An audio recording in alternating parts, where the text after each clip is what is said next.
Bismillahirrahmanirrahim. Assalamualaikum warahmatullahi wabarakatuh.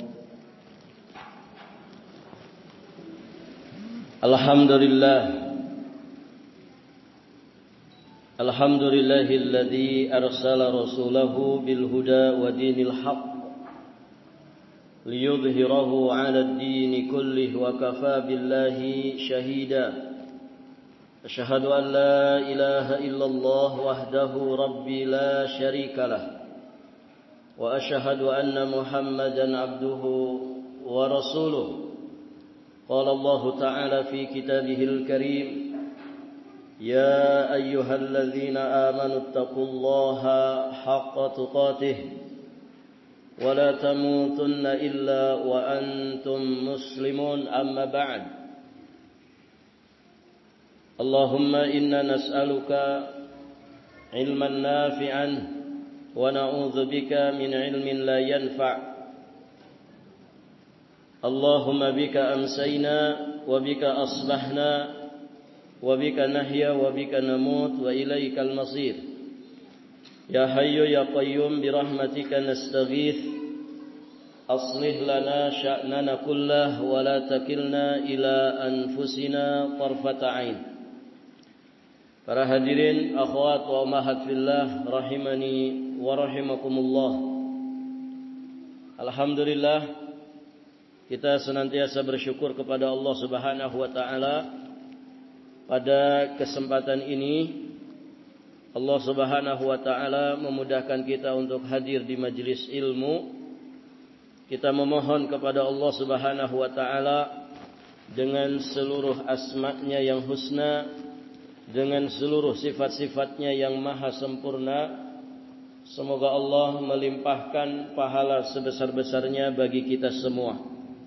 Imam Ahmad rahimahullahu ta'ala, beliau mengatakan, al-ilmu la ya'diluhu syai' idza sahhatin niyah. Ilmu itu, keutamaan dan keistimewaannya tidak ada bandingannya jika niatnya itu benar. Maka semoga Allah menganugerahkan keikhlasan kepada kita di dalam menuntut ilmu agama, mengamalkannya, juga di dalam mendakwahkannya. Amin Allahumma ya rabbal alamin. Ibu-ibu yang dirahmati Allah, pada kesempatan ini judul pengajian kita apa Bu judulnya? Ada surga di rumahmu. Baik, ibu-ibu yang dirahmati Allah, di pembahasan malam hari sudah kita bahas bahwasannya ada surga di dunia ini. Siapa yang tidak memasukinya, maka dia tidak akan masuk surga di kehidupan akhirat. Nah, salah satu di antara surga dunia, sejatinya surga dunia juga ada di rumah kita. Ada surga di rumah kita. Maksudnya rumah tangga, berkeluarga, sejatinya adalah wasilah besar untuk kita meraih surga Allah Subhanahu wa taala di kehidupan akhirat. Ibu-ibu yang dirahmati Allah, salah satu di antara tujuan pernikahan, bahkan tujuan yang sangat mendasar dari pernikahan adalah litaskunu ilaiha. Kita berumah tangga itu dalam rangka kita mendapatkan sakinah, dalam rangka kita mendapatkan ketenangan batin di saat kita menikmati nikmatnya, indahnya dan lezatnya berumah tangga. Itulah sejatinya surga dunia kita. Bagaimana tidak, ibu-ibu yang dirahmati Allah,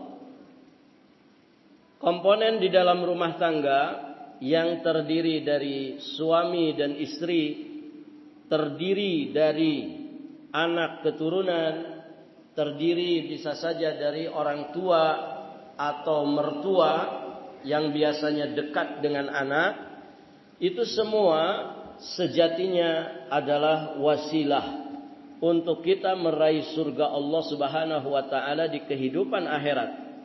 Mereka ini sejatinya jika kita sikapi, jika kita bermuamalah dan berinteraksi dengan mereka dengan bimbingan Allah dan Rasul-Nya, sejatinya akan mengantarkan kita untuk bisa mendapatkan limpahan pahala di sisi Allah Subhanahu wa taala.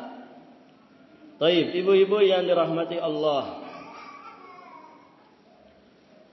Kita bermula dari istri.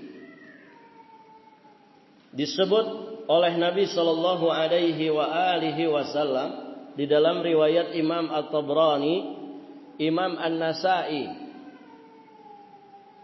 Nabi sallallahu alaihi wasallam bersabda, "Wa nisa'ukum min ahlil jannah al-wadudul walud al-a'ud ala zawjiha." Perempuan-perempuan kalian yang menjadi penghuni surga nantinya itu memiliki beberapa karakter, memiliki beberapa sifat-sifat kemuliaan. Di antaranya al-wadud. Wadud itu penuh kasih sayang dari kata mawaddah. Kemudian al-walud. Al-walud yakni banyak anak, subur rahim sehingga menghasilkan banyak anak. Kemudian sifat yang ketiga al-a'ud ala zawjiha, yakni istri yang suka kembali, banyak kembali kepada suaminya. Maksudnya apa? Istri yang setia kepada suaminya. Ini 3 karakter istri calon penghuni surga. Al-wadud, al-walud, al-a'ud. Yakni istri yang penuh kasih sayang, istri yang subur rahim, banyak anaknya, kemudian istri yang sangat setia kepada suaminya. Kemudian Nabi sallallahu alaihi wasallam menggambarkan bagaimana kesetiaan seorang istri itu kepada suaminya. Kata Nabi, allati idza ghadiba ja'at hatta tad'a yadaha fi yadi zawjiha wa taqulu la adzuqu ghamdan hatta tarda. Nabi menggambarkan bagaimana wanita yang setia itu, istri yang setia kepada suaminya, yakni apabila suaminya itu marah, dia mendatanginya dan meletakkan tangannya di atas tangan suaminya dan dia berkata, la adzuqu ghamdan hatta tarda. Aku tidak bisa tidur. Aku tidak bisa tidur nyenyak ya sehingga engkau ridha. Nah, itu yang dikatakan wanita yang a'ud. Jadi setia. Kalau ada masalah di rumah tangga itu, ya dia segera menyelesaikan permasalahan itu dengan cara kembali ke suaminya, menyatakan kesetiaan kepada suaminya. Mas, aku tidak bisa tidur nyenyak sebelum engkau memaafkan diriku. Begitu. Sebelum engkau meridhai diriku. Karena kalau seorang istri diridhai oleh suaminya, itu pertanda Allah pun ridha kepada dirinya.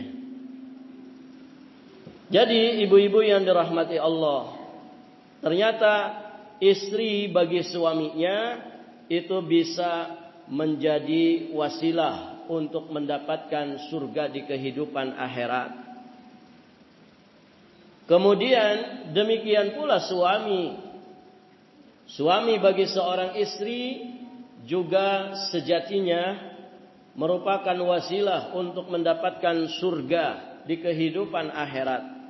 Dari Husain bin Mihsan bahwasannya saudara perempuan dari bapaknya yakni bibinya, pernah mendatangi Rasulullah sallallahu alaihi wasallam karena ada suatu keperluan.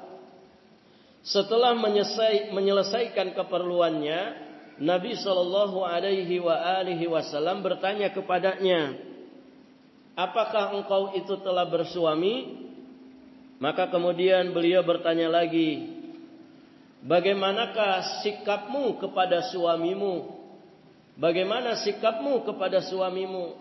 Maka dia kemudian menjawab, "Aku tidak pernah mengurangi haknya, kecuali yang aku tidak mampu mengerjakannya."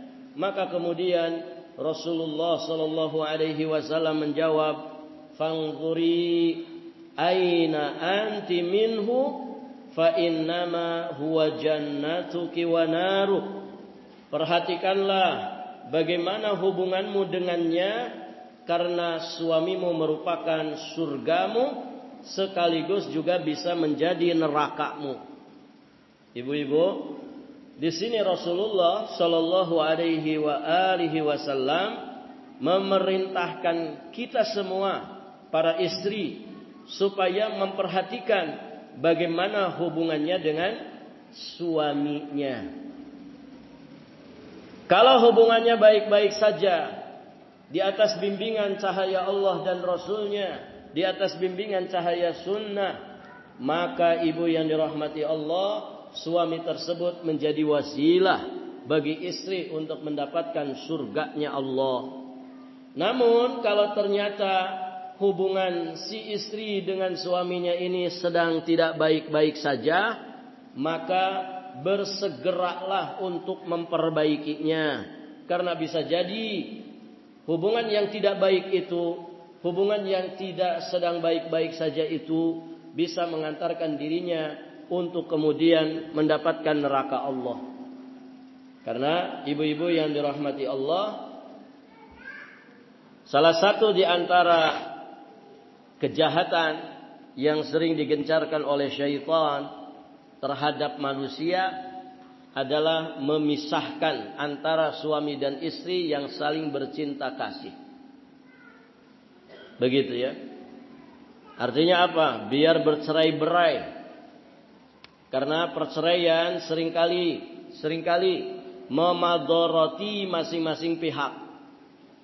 Banyak orang gara-gara perceraian akhirnya futur, tidak mau ngaji lagi. Banyak orang gara-gara perceraian tidak hanya dia yang mendapatkan madaratnya, bahkan anak keturunannya juga mendapatkan madarat. Betapa banyak orang yang gara-gara perceraian rusak karirnya, bahkan na'udzubillah agamanya ikut rusak. Nah ini tentu sangat berbahaya sekali. Mesti diwaspadai oleh mereka yang sedang menjalani rumah tangga. Barakallahu fikum. Nah itu ibu-ibu yang dirahmati Allah. Jadi pasangan kita itu bisa menjadi wasilah untuk kita mendapatkan surga Allah. Ditambah lagi ibu-ibu yang dirahmati Allah, pasangan kita dan juga keluarga kita itu sejatinya merupakan ladang pahala bagi kita.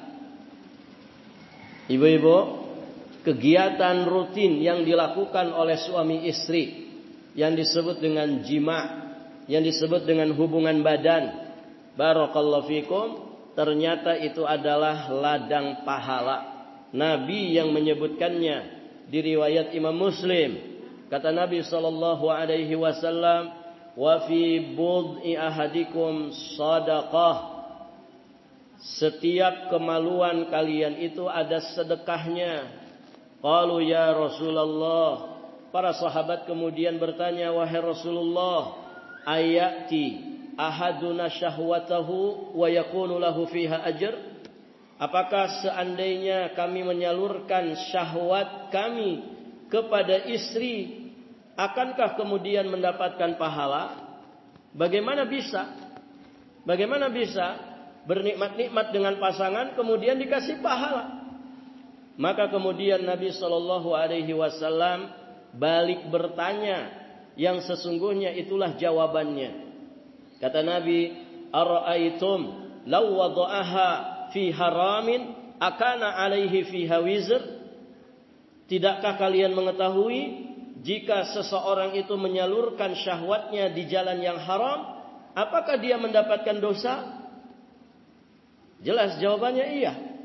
Kalau orang menumpahkan syahwatnya bukan pada tempat yang halal bagi dirinya, maka dia mendapatkan dosa. Fakadzalika idza wada'aha fil halal kana lahu ajr. Maka demikian juga halnya jika dia menyalurkannya di jalan yang halal, maka dia akan mendapatkan pahala. Masya Allah. Ibu-ibu yang dirahmati Allah. Belum lagi kegiatan-kegiatan yang biasa kita lakukan di dalam rumah tangga. Contohnya adalah memberi makan. Ibu, yang ngasih makan kita siapa? Siapa, Bu? Yang ngasih makan ibu-ibu di sini siapa? Allah atau suami? Siapa, Bu? Allah Azza wa Jalla.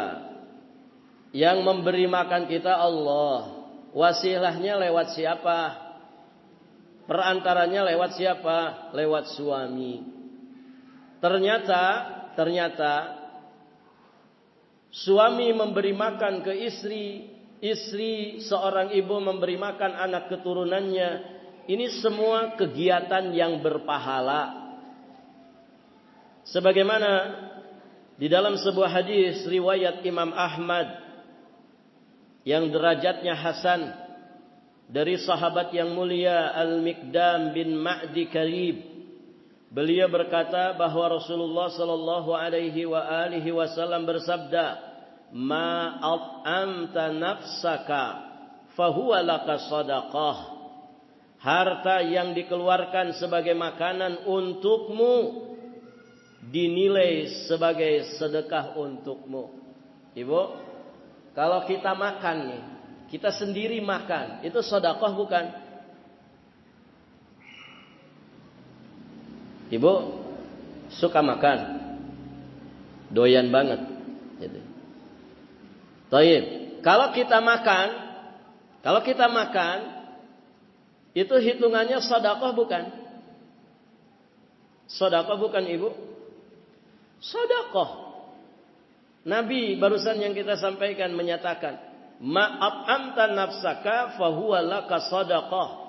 Harta yang kau keluarkan sebagai makanan untuk dirimu sendiri itu dinilai sebagai sedekah untukmu.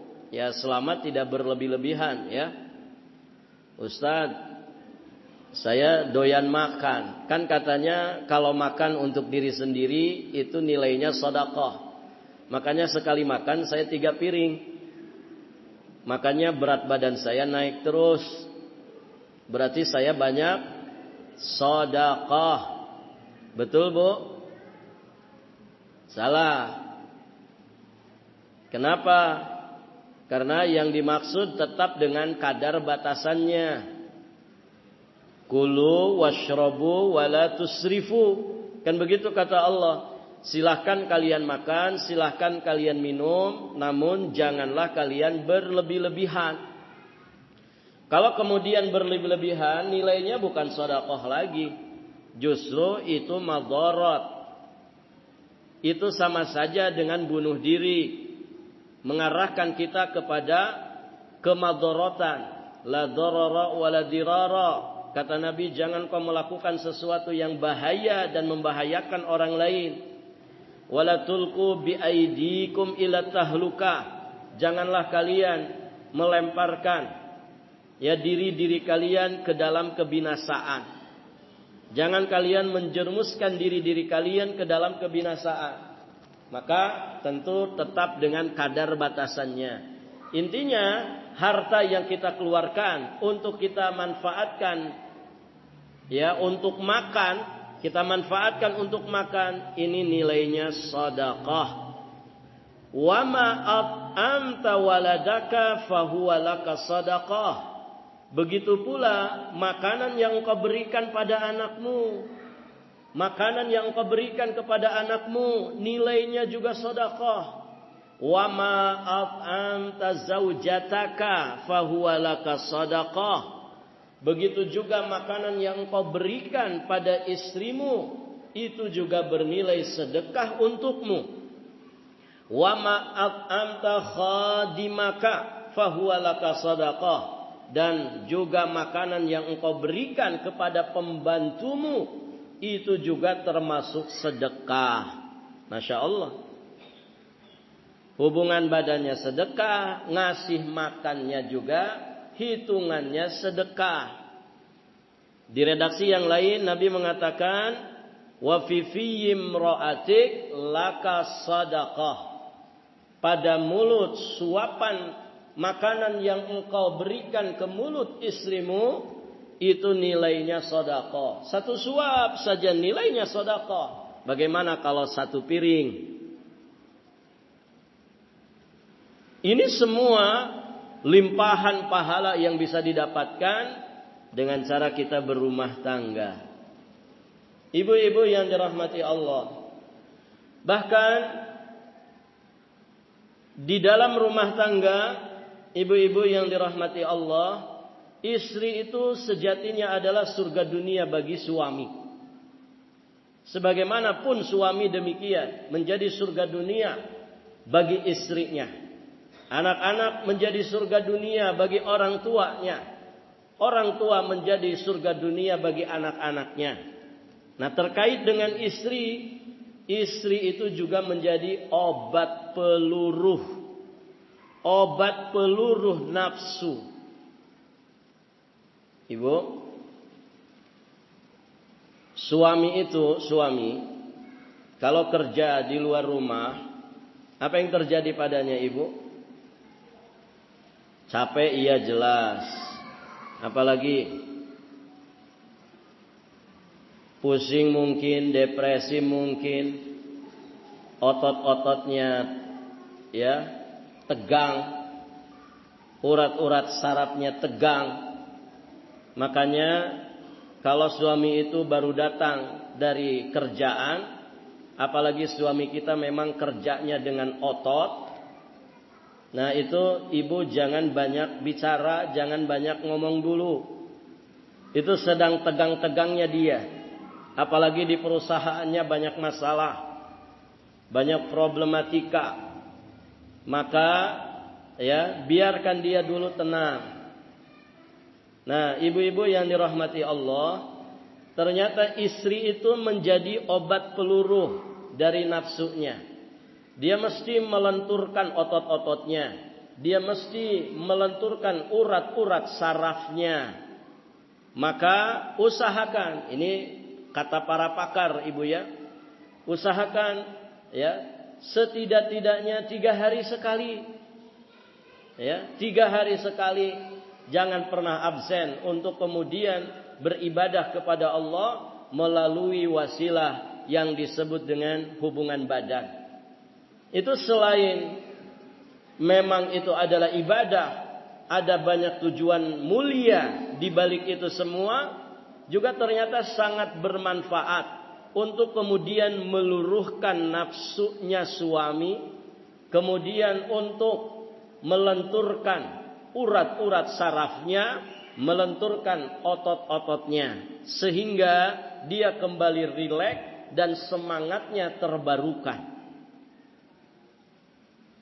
Nabi sudah mengisyaratkan tentang hal itu di dalam riwayat Imam At-Tirmidzi, fa idza ra'a ahadukum imra'atan fa'ajabathu falyati ahlahu fa inna ma'aha mithlal ladzi ma'aha. Jika seseorang dari kalian melihat perempuan, maksudnya ini kepada para suami ya, para laki-laki. Jika seorang dari kalian melihat perempuan, tentu bukan melihat disengaja, tapi melihat tanpa sengaja. Lalu a'jabathu, membuat dirinya terkagum-kagum kepada perempuan itu. Apa solusi yang diberikan oleh Nabi? Kata Nabi sallallahu alaihi wasallam, "Falyati ahlahu." Falyati ahlahu. Hendaklah dia mendatangi istrinya. Dia datangi istrinya. Maksudnya apa? Dia datangi istrinya untuk dia setubuhi. Fa inna ma'aha mislal ladzi ma'aha. Karena yang ada pada istrinya itu juga sama seperti apa yang ada pada perempuan tersebut. Maksudnya sama-sama perempuan. Ibu yang dirahmati Allah Subhanahu wa taala. Disinilah kemudian Nabi menegaskan kepada kita semua bahwa istri itu bisa menjadi obat peluruh nafsu. Jadi ibu jangan kaget kalau jam istirahat suami tiba-tiba datang ke rumah, tiba-tiba minta jatah. Habis itu dia berangkat lagi ke kantor. Jangan kaget, bisa jadi suami kita itu sedang mempraktekkan hadis ini. Namanya di tempat kerja ibu, banyak mungkin yang bening-bening di sana. Banyak mungkin yang lebih menarik, lebih menawan daripada yang ada di rumahnya. Ya kan? Kalau dia beriman, kalau suami itu mampu menjaga kehormatan dirinya dan juga agamanya, dia akan praktekkan hadis ini. Dia tidak akan terfitnah, tidak akan pernah terfitnah oleh wanita-wanita di luar sana. Dia datangi istrinya, kemudian dia setubuhi, karena sesungguhnya yang ada pada istrinya itu juga yang ada pada perempuan itu. Masya Allah. Inilah solusi Islam yang begitu indah. Solusi Islam yang kemudian menyelamatkan para suami dari kubangan-kubangan dosa. Ibu-ibu yang dirahmati Allah. Nah demikian. Jadi ada sekian wasilah di dalam rumah kita itu yang jika kita mengerti ilmunya dan kita praktekkan, ternyata semuanya menjadi wasilah bagi kita untuk mendapatkan surga Allah Subhanahu wa taala. Dan tadi di pengajian siang juga sudah kita sampaikan ya di pagi hari tadi bahwa ya mendidik anak keturunan juga itu merupakan wasilah yang begitu besar untuk kita mendapatkan limpahan pahala di sisi Allah Subhanahu wa taala. Belum lagi nikmat-nikmat Allah Subhanahu wa taala yang lainnya yang Allah Subhanahu wa taala anugerahkan di dalam rumah tangga kaum muslimin. Ya, contohnya adalah rezeki yang halal dan thayyib. Rezeki yang halal dan thayyib yang dianugerahkan Allah Subhanahu wa taala ke dalam rumah tangga kita. Itu juga sejatinya ketika disyukuri dengan sebenar-benarnya kesyukuran akan menghasilkan limpahan pahala di sisi Allah Subhanahu wa taala. Belum lagi nikmat Islam yang kita jadikan pedoman untuk kemudian kita menjalankan bahtera rumah tangga. Ini juga merupakan wasilah besar untuk kita mendapatkan surga Allah. Dan anugerah-anugerah lainnya, ya seperti qanaah. Ketika rumah tangga dianugerahi oleh Allah Subhanahu wa taala sifat qanaah, maka ini juga wasilah untuk mereka mendapatkan surga di dalam rumahnya, surga di dunia sebelum mereka mendapatkan surga di kehidupan akhirat. Maka di dalam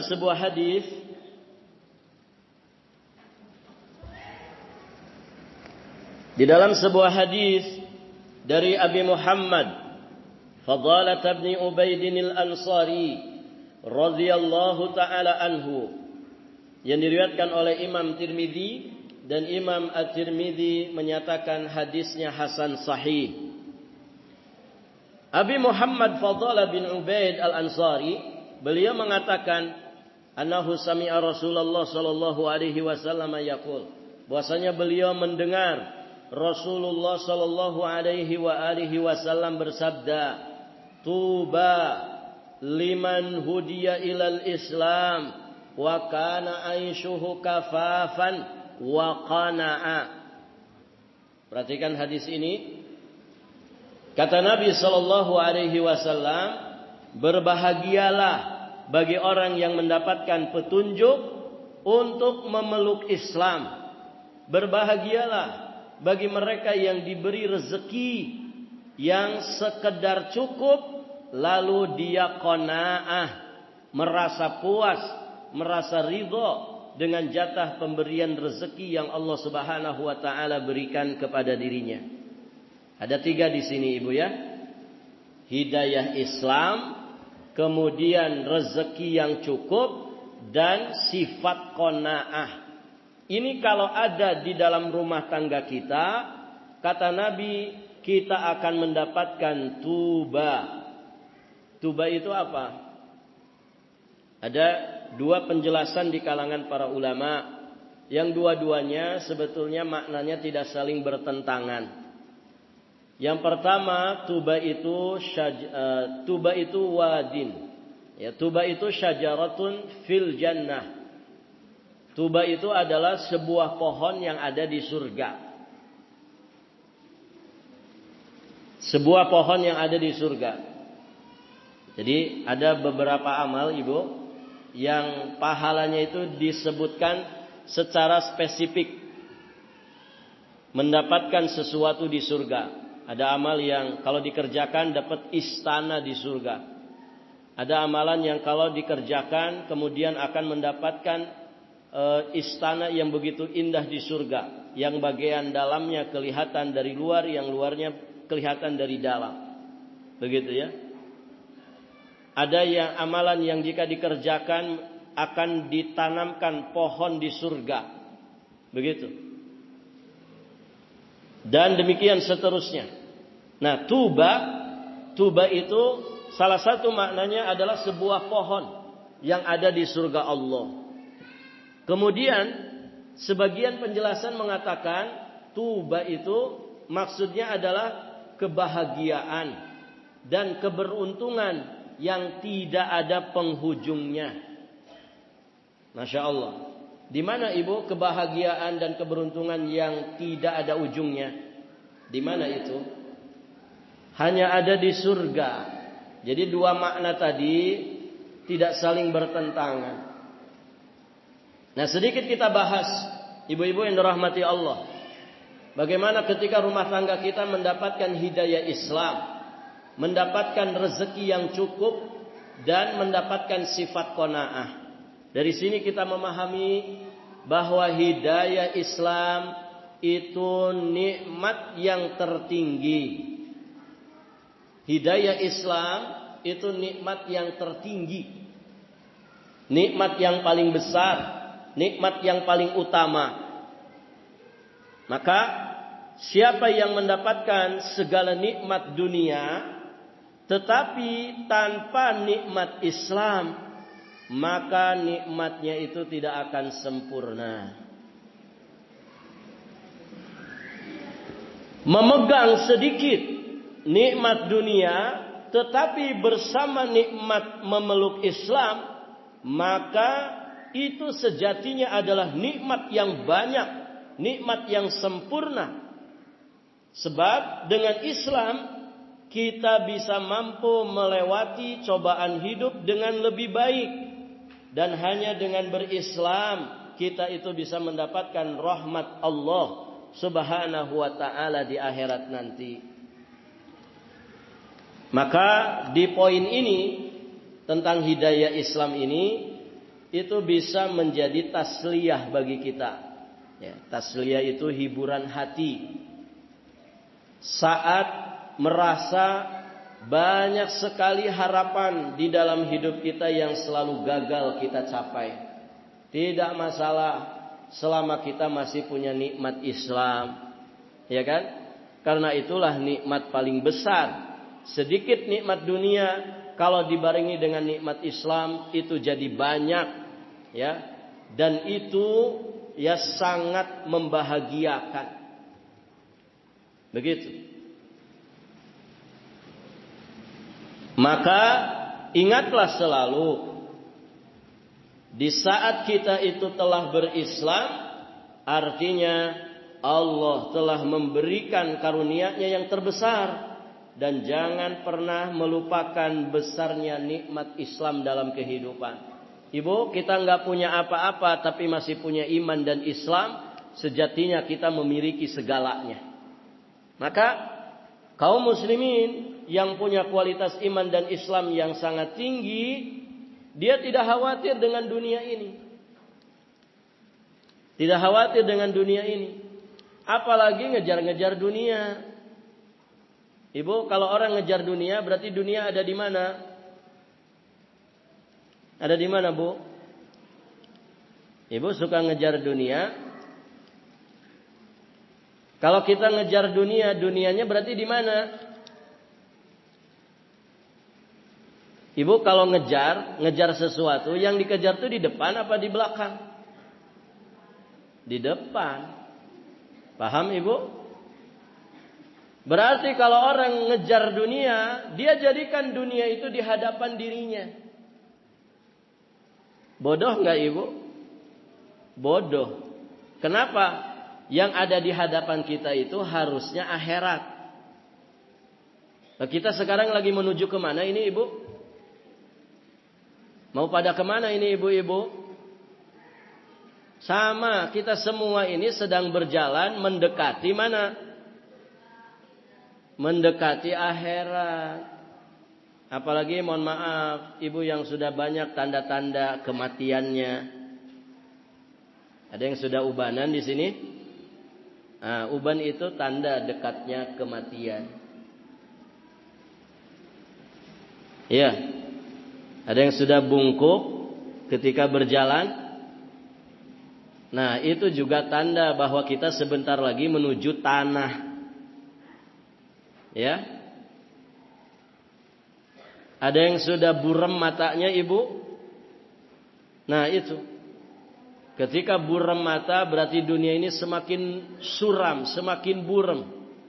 Semakin tidak nampak. Berarti kita semakin menjauh dari dunia dan semakin dekat dengan ajal, dengan kehidupan akhirat kita. Maka jangan kejar dunia. Kenapa? Karena orang yang mengejar dunia pasti dia jadikan dunia itu ada di hadapannya. Padahal, Ibu, dunia itu aslinya di mana? Dunia itu aslinya di belakang kita. Akhirat di hadapan kita. Maka jadikan dunia itu di belakang kita. Biar dia yang ngejar kita. Jangan kita yang ngejar-ngejar dunia. Kita ngejar akhirat yang ada di depan kita. Supaya dunia ngikut ke kita. Jangan ngejar dunia. Kenapa? Karena kalau kita ngejar dunia. Menjadikan akhirat di belakang kita. Berarti kita semakin menjauh dari akhirat. Semakin melupakan kehidupan akhirat. Melalaikan kehidupan akhirat. Semakin jauh, semakin rawan celaka. Ya kan, Ibu? Jatuh ke jurang 100 meter. Dengan jatuh ke jurang cuma 3 meter. Kira-kira mana yang dorongan besarnya kita bisa segera naik ke atas? Yang 3 meter atau yang 100 meter, Ibu? Yang 3 meter. Kenapa? Karena dia masih bisa ngelihat permukaan atas. Maksudnya apa di sini? Hati-hati dari penyakit futur. Hati-hati dari kemalasan. Semakin kita malas, semakin kita banyak meninggalkan amal ibadah. Semakin banyak kita meninggalkan yang wajib-wajib, berarti kita semakin jauh terperosok di dalam jurang dosa. Semakin jauh, semakin dalam kita di jurang dosa, semakin berat kita untuk kembali ke atas, ke jalan yang benar. Maka ayo segera kalau kita memang punya kesalahan, kekurangan, segera taubat kepada Allah, kembali ke jalan yang benar. Baik, ibu yang dirahmati Allah. Pelajaran kedua kita ambil dari rezeki yang cukup dan qanaah tadi. Di sini ada pelajaran bagi kita bahwa faktor kunci keberuntungan hidup bukanlah memiliki harta yang melimpah, tetapi di saat kita memiliki sifat qanaah. Apa bu qanaah itu? Ridha bima qasamahullahu ta'ala. Ridha, puas dengan rezeki yang Allah bagikan. Hati yang merasa puas dengan rezeki yang Allah bagikan, itulah namanya qanaah. Qanaah itulah hakikat kekayaan yang sesungguhnya. Baik, ibu-ibu yang dirahmati Allah.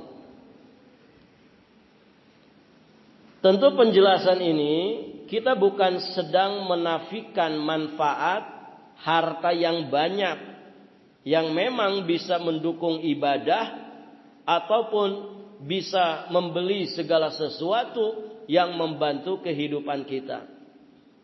Bukan itu. Namun yang sedang ingin kita tekankan di sini, yang dijelaskan oleh Nabi SAW tadi, bahwa letak kebahagiaan itu tidak harus memiliki. Tetapi kebahagiaan itu ada pada qanaah, perasaan puas dengan jatah yang sudah Allah berikan. Berarti ibu, letak kebahagiaan hakiki kita itu di mana? Di mana bu? Ibu, pada bahagia tidak ini? Alhamdulillah Ustaz, kalau tanggal muda begini tuh bahagianya luar biasa. Sedang pada bahagia ibu? Asli ini bahagia?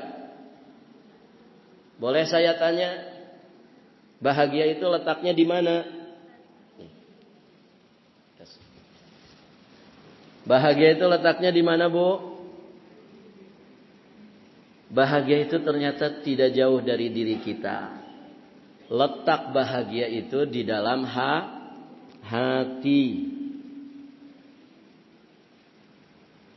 Maksudnya apa itu? Iya. Hati yang pandai bersyukur, hati yang qanaah. Itu kebahagiaan dan kekayaan sejati. Merasa puas, merasa ridho dengan jatah pemberian dari Allah Subhanahu wa ta'ala. Memang rumput tetangga itu selalu lebih hijau. Tapi yakinlah bahwa rumput kita lebih hijau. Ibu yang dirahmati Allah, maka Imam Ali At-Tantawi alaihi rahmatullah, ini penting nih Bu, catat.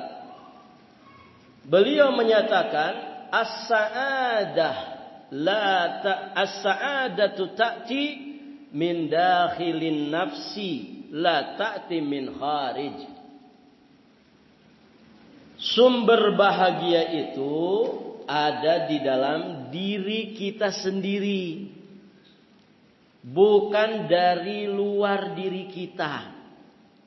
Nah, ini kebanyakan manusia yang salah konsep di dalam masalah kebahagiaan. Ibu, banyak orang itu yang menaruh kebahagiaan itu di sesuatu yang ada di luar dirinya. Ustaz, saya itu bahagia kalau saya punya perhiasan ratusan gram. Seperti Ibu Fulanah itu. Kalau pengajian itu, Masya Allah, ya, gelangnya di dua tangannya, belum cincinnya. Kadang dia ngibas-ngibasin bajunya itu, panas-panas katanya, padahal pengen pamer perhiasan. Barakallahu fikum. Ada orang itu begitu, Ibu. Ustaz, saya itu bahagia kalau saya punya rumah megah. Saya bahagia kalau saya punya kendaraan mewah. Saya bahagia kalau saya dapat pangkat, jabatan, kedudukan. Saya bahagia kalau saya punya istri cantik. Saya bahagia kalau punya suami yang gagah dan ganteng, tebal dompetnya. Ya kan? Saya bahagia kalau saya itu sehat. Saya bahagia kalau saya itu hidup nyaman, serba ada, punya fasilitas serba ada. Banyak orang itu menyimpan kebahagiaan pada sesuatu yang di luar dirinya. Maka Ibu, kalau orang itu menyimpan kebahagiaan pada sesuatu yang di luar dirinya, ketika sesuatu itu tidak dia dapatkan, berarti selama-lamanya. Selama-lamanya dia tidak akan merasakan kebahagiaan.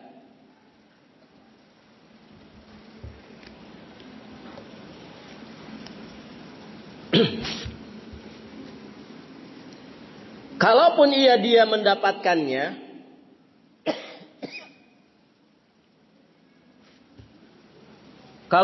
mendapatkannya, taruhlah misalkan, Ustaz, saya bahagia kalau rumah saya 2 tingkat. Luasnya total 200 meter persegi. Halamannya luas, bisa buat parkir mobil 10.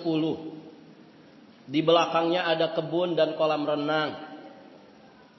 Berarti sebelum dia punya rumah itu, dia tidak akan merasa bahagia. Taruhlah. Dia mendapatkan apa yang dia targetkan itu. Apa pasti bahagia, Ibu? Beneran nih, Allah kabulkan keinginan dunianya. Apa pasti bahagia? Apa jawabannya, Bu? Belum tentu. Ada enggak orang kaya tidak bahagia, Ibu? Banyak. Kalau orang miskin, jangan tanya. Orang miskin tidak bahagia, ya jangan ditanya.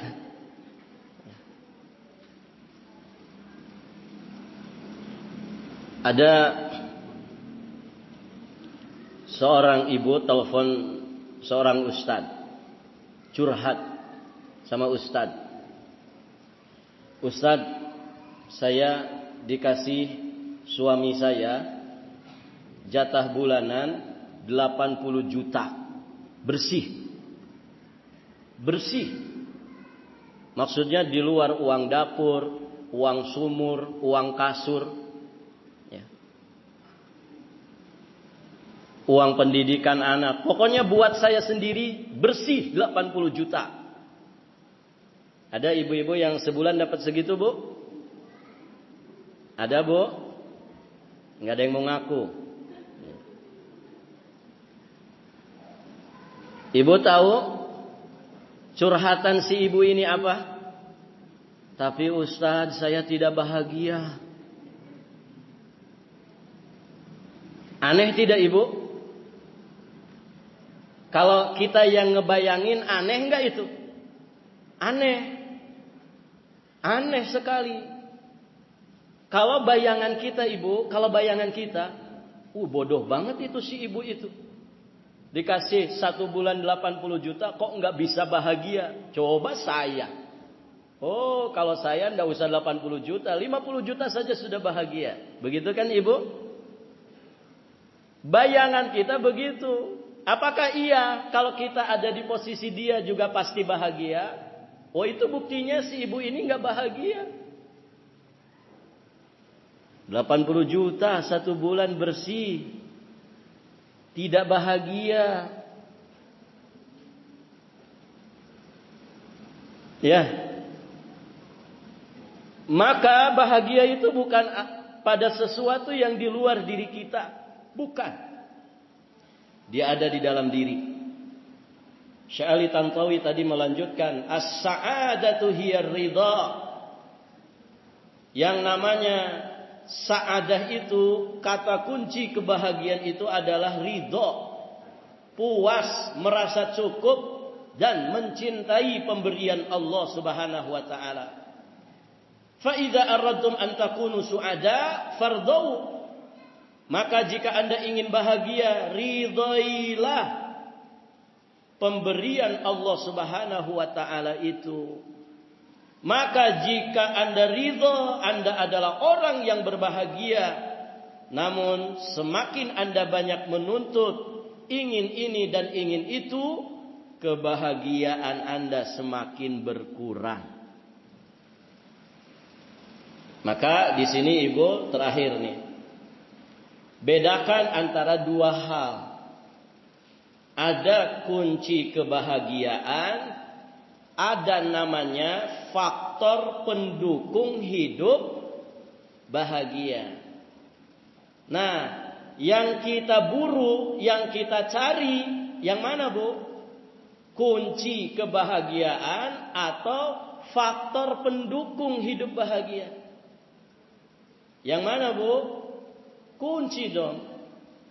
Kita mesti cari kuncinya. Kayak Ibu pengen bisa castistus bahasa Inggris. Caranya bagaimana? Cari kunci Inggris. Ya kan? Ada punya kunci Inggris kan Ibu? Ada di rumah kunci Inggris? Nah itu. Ada grammarnya. Ada tensisnya. Ya. Kalau dalam bahasa Arab ada nahwu, sorof, itu kan kunci bahasa. Ya. Bedakan mana kunci kebahagiaan, mana faktor pendukung hidup bahagia. Saya tanya Ibu, rumah megah itu kunci atau faktor pendukung? Faktor pendukung. Makanan enak kunci atau faktor pendukung? Kasur empuk, spring bed yang harga puluhan juta yang bisa mijit punggung kita, mengeluarkan aroma terapi, itu kunci bahagia atau faktor pendukung? Faktor pendukung. Mobil mewah, kendaraan mewah, kunci bahagia atau faktor pendukung bahagia? Faktor pendukung bahagia. Suami yang gagah perkasa, ganteng luar biasa, kunci bahagia atau faktor pendukung? Hah? Yang mana Bu? Ada enggak yang suaminya gagah, ganteng, tapi 3 bulan kawin cerai? Ada Bu? Ada. Berarti suami itu yang ganteng, gagah, perkasa, kaya raya, itu sekedar faktor pendukung bahagia. Jadi harus dibedakan. Kunci bahagia itu terletak di dalam diri kita masing-masing. Yakni ridho tadi, puasnya, qanaahnya hati kita atas pemberian Allah Subhanahu wa taala. Dan kita tidak memaksakan diri untuk meraih sesuatu yang tidak Allah takdirkan untuk diri kita. Maka cintailah, ridhoilah apa yang kita miliki, niscaya kita mudah bahagia. Mencintai apa yang kita miliki adalah kiat efektif untuk kita bahagia. Adapun mencintai apa yang dimiliki oleh orang lain, itu adalah kiat efektif untuk kita sulit bahagia. Nah, orang itu kan seringnya ngelihat punya orang. Tadi rumput tetangga selalu lebih hijau. Pulang dari pengajian bukan dapat ilmu, malah ngadu ke suaminya. Mas, kapan saya dibelikan perhiasan? Tuh nah, ibu fulanah di pengajian, Masya Allah perhiasannya itu. Malah nuntut. Mas tuh tetangga sudah beli kulkas. Kapan kita beli kulkas? Mas itu tetangga mobilnya sudah baru lagi. Mobil kita sudah butut. Kapan beli mobil baru? Mas tuh tetangga kita sudah naik pangkat jabatan. Pasti gajinya juga naik. Kapan kita seperti dia? Kebanyakan orang kan begitu ibu. Panas-panasan. Ya. Nah orang seperti ini selama-lamanya tidak bisa bersyukur kepada Allah. Selama orang tidak bersyukur kepada Allah, nggak akan dapat bahagia. Selama orang itu tidak qanaah dengan jatah pemberian dari Allah, selamanya orang ini tidak akan bahagia. Dan tentu kerugian yang luar biasa yang akan dia dapatkan di dunia sebelum nanti dia rugi di kehidupan akhiratnya. Baik ibu-ibu yang dirahmati Allah, saya kira cukup sampai di sini pelajaran kita. Jadikan rumah kita sebagai surga dunia sebelum kita insyaallah ta'ala memasuki surga yang ada di kehidupan akhirat. Baik ibu-ibu sampai di sini. Ada pertanyaan tidak?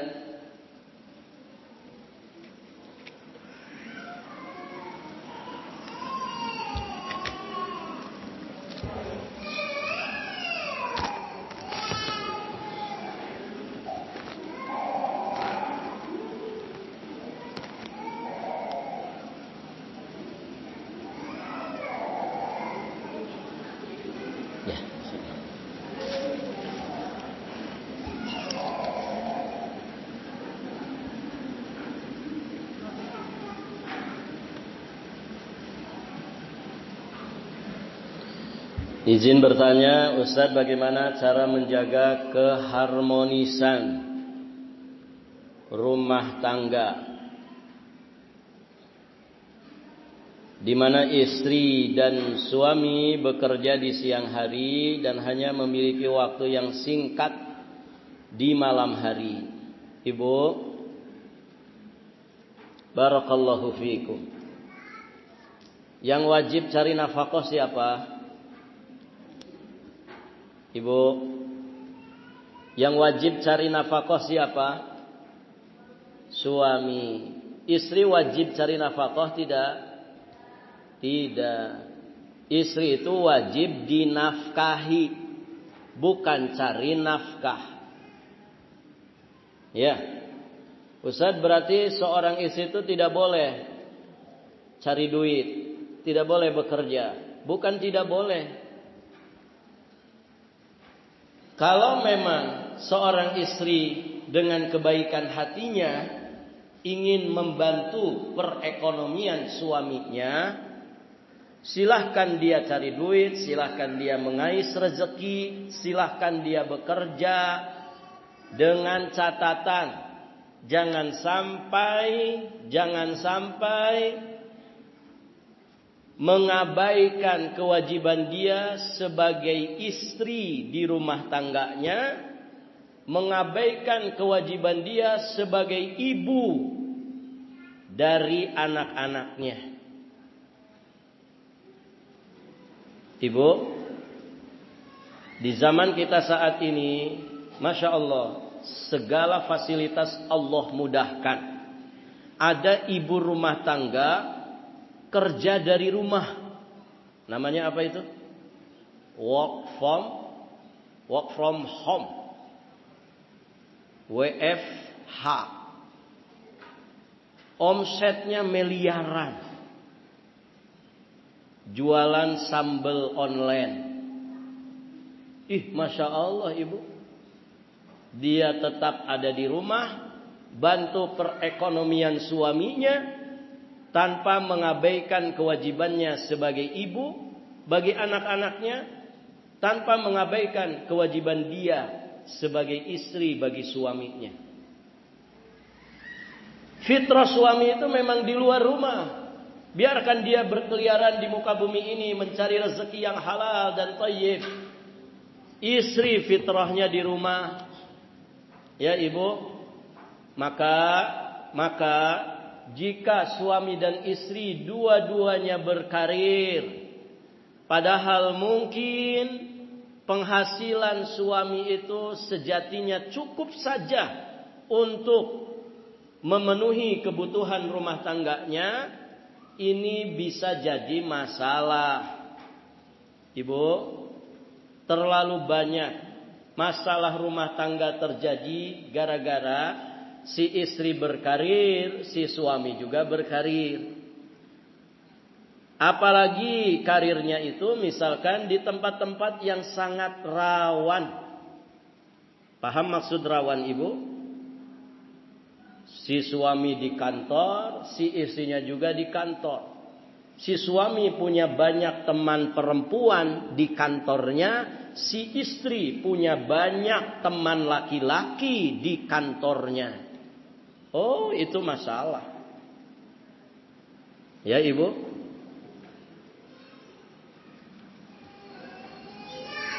Kalau diceritakan banyak sekali kasus-kasus yang terjadi gara-gara seperti itu. Bukan hanya hubungan mereka berdua yang kemudian bermasalah, saling suudzon. Begitu ya. Mas, kamu ngapain saja di kantormu? Tuna, sekretaris kantormu itu seksi banget. Gitu.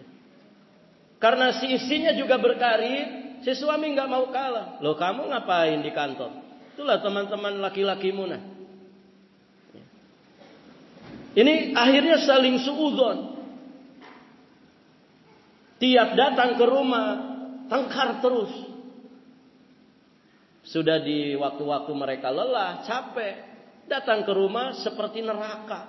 Panas rasanya. Kenapa? Bertengkar terus. Suaminya ngomel, istrinya marah. Terus bagaimana? Yang namanya sakinah bisa diharapkan dalam rumah tangga seperti itu. Tidak hanya mereka berdua yang rusak, tapi juga anak-anak mereka jadi korban. Ibu, anak itu bukan hanya dikasih makan. Anak itu bukan hanya dicukupi jajannya. Anak itu butuh dibersamai oleh kedua orang tuanya dengan kasih sayangnya. Ya. Ibu pernah lihat tayangan video, ada anak, dia sendirian di rumahnya, kemudian disorot CCTV. Anaknya nangis-nangis, ngomel-ngomelin ibunya. Ibu, aku pengen bersama ibu. Ibu sering keluar rumah. Aku kangen sama ibu. Lihat ibu, ini fitrahnya anak. Fitrahnya anak, tidak bisa dibohongi. Dia ingin selalu dibersamai oleh ibunya. Ingin dibersamai oleh bapaknya. Nah, kalau kemudian suami istri dua-duanya berkarir, datang ke rumah pas capek-capeknya, nanti masih gelap di pagi hari sudah pada berangkat lagi. Terus siapa yang ngedidik anaknya, yang membersamai anaknya dengan kasih sayang? Oh Ustadz, saya sudah gaji baby sister. Saya sudah punya pembantu yang khusus nangani anak saya. Ibu yang dirahmati Allah, apa gunanya ibu kemudian sekolah tinggi-tinggi, suami ibu sekolahnya tinggi-tinggi, pintar-pintar, kemudian anaknya hanya diurus oleh lulusan SD, pembantu di rumah. Rugi banget. Ya. Maka ibu diskusi lagi sama suami dari hati ke hati. Mas, penghasilanmu ini kan besar. Bagaimana kalau saya berhenti kerja saja? Demi apa? Demi keutuhan rumah tangga, keharmonisan rumah tangga, demi anak keturunan kita. Diskusikan baik-baik dari hati ke hati. Kalau misalkan pendapatan suami itu pas-pasan, Mas, saya insya Allah usahakan bantu sesuai kemampuan saya. Tapi saya dari rumah saja.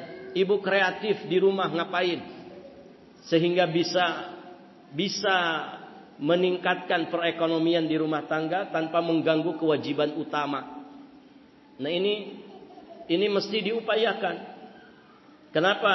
Karena keharmonisan rumah tangga, sakinahnya kita di rumah tangga ini menjadi prioritas utama. Buat apa ibu? Harta banyak kalau kemudian tidak pernah ada keharmonisan di dalam rumah tangga. Ya. Maka minta kepada Allah, mendekat dan berdoa kepada Allah supaya diberikan segala kemudahan.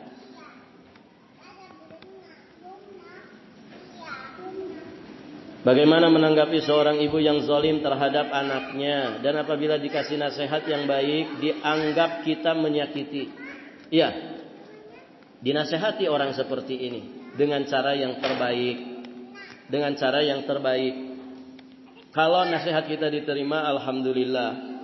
Kalau nasihat kita tidak diterima, sesungguhnya kita sudah menunaikan apa yang menjadi kewajiban bagi kita dan menjadi hak bagi si ibu tersebut. Nasihat, saling menasehati dalam kebaikan dan kebenaran. Kan begitu. Kemudian doakan dia dengan doa hidayah. Dan bisa juga kita arahkan. Kita arahkan ibu yang zalim terhadap anaknya, orang tua yang zalim terhadap anaknya, kita arahkan supaya dia mengerti apa kewajiban yang semestinya dia lakukan sebagai ibu, sebagai orang tua dari anak-anaknya. Ajak ngaji, ajak pengajian, atau beri hadiah, ya buku-buku yang ringkas, buku saku yang isinya tentang betapa besarnya memiliki anak keturunan, betapa besarnya nikmat memiliki anak keturunan, atau yang semisal dengan itu, supaya dibaca dan jadi pelajaran baginya. Dan terus doakan saudara-saudara kita yang keadaannya seperti itu supaya mereka mendapatkan hidayah Allah. Jika di luar rumah seperti kajian tahsin saya merasa tenang, tapi jika pulang saya pusing dengan kondisi anak-anak suka berkelahi dan anak sulung suka membantah, menjawab saat dinasehati. Mohon nasihatnya Ustaz. Banyak ini yang curhat seperti ini banyak sekali ibu. Bahkan yang miris itu anaknya lulusan pesantren, 6 tahun di pesantren seperti tidak ada bekasnya. Jadi kalau uminya nasehatin itu, apa anaknya bilang? Umi itu loh cerewet banget. Sudah nggak usah cerewet. Begitu ibu. Ini alumni pesantren. Ya. Nah, kalau kita sebagai orang tua mendapati keadaan anak kita seperti itu, maka ini bagian daripada ujian. Ujian bagi kita sebagai orang tuanya. Maka pertama kali yang dilakukan introspeksi diri dulu. Ya, barangkali tadi ada hutang-hutang pendidikan yang tidak kita tunaikan kepada anak-anak kita. Koreksi diri saja dulu, membenahi diri kita. Ada apa ini semua? Barangkali ibu, ya, kita dulu di masa-masa seperti anak-anak kita juga model-modelnya kurang lebih saja. Dan ternyata kekurang ajaran kita kepada orang tua kita sendiri, neneknya anak-anak kita, ternyata belum kita taubati, belum kita benahi, maka segera bertaubat kepada Allah Subhanahu wa ta'ala. Kemudian ini poin-poin koreksinya ibu ya, muhasabah.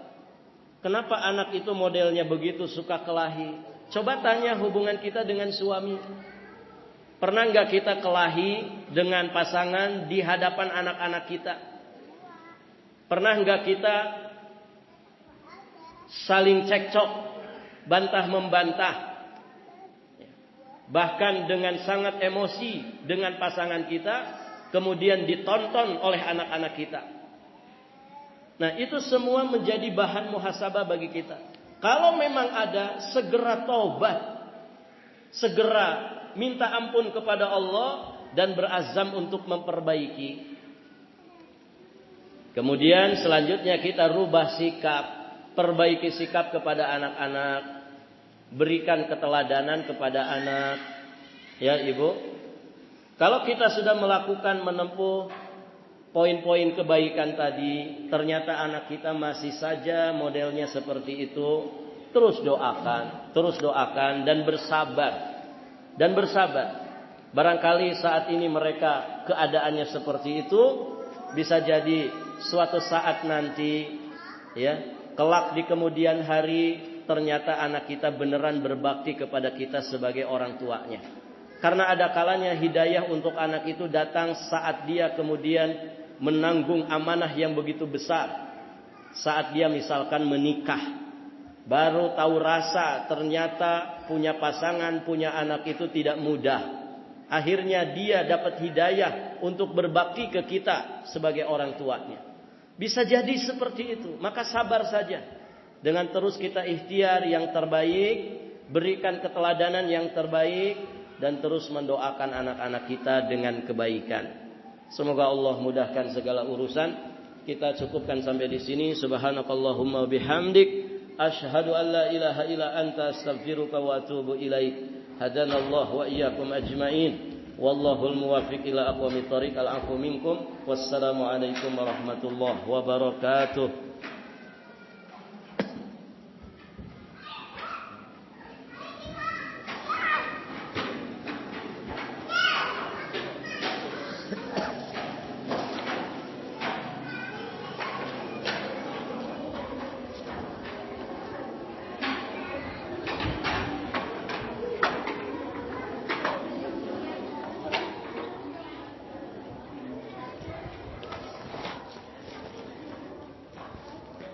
Saya di mana ya? Kamera sana kah? Oh iya.